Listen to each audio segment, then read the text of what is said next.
বাংলাদেশে ক্রিকেট শুধু খেলা নয়, এটি আবেগ। গ্রামের মাঠ থেকে শহরের অলিগুলি, চায়ের দোকান থেকে গ্যালারি, সর্বত্র ক্রিকেটের গল্প। কিন্তু 2026 সালের এপ্রিল মাসে ঘটে এক বড় পরিবর্তন। সরকার আগের বাংলাদেশ ক্রিকেট বোর্ডের পুরো কমিটি বাতিল করে 11 সদস্যের অন্তর্বর্তী কমিটি গঠন করে।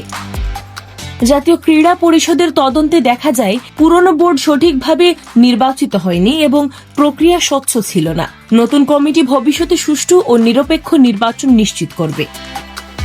নতুন অন্তর্বর্তী কমিটিটি তামিম ইকবালকে সভাপতি করে গঠন করা হয়েছে। আরও সদস্য হলেন মিনহাজুল আবেদিন নান্নু, আথার আলী খান, ব্যারিস্টার রাশনা ইমাম, মির্জা ইয়াসির আব্বাস, সৈয়দ ইব্রাহিম আহমেদ, ইসরাফিল খসরু, তানজিল চৌধুরী, সালমান ইস্পাহানি, রফিকুল ইসলাম ও ফাহিম সিনহা।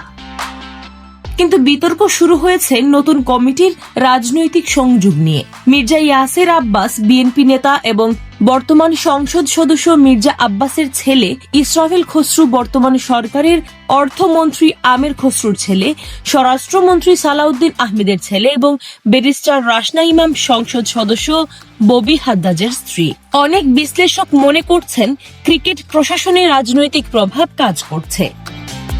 বোর্ডের নির্বাচন অনিয়মে বাতিল হলেও নতুন কমিটিতে রাজনৈতিক সংযোগ কি প্রশাসনিক পরিবর্তন নাকি রাজনৈতিক নিয়োগ? আন্তর্জাতিক ক্রিকেট কাউন্সিল সরকারের হস্তক্ষেপে পরিচালিত বোর্ডকে স্বীকৃতি দেয় না।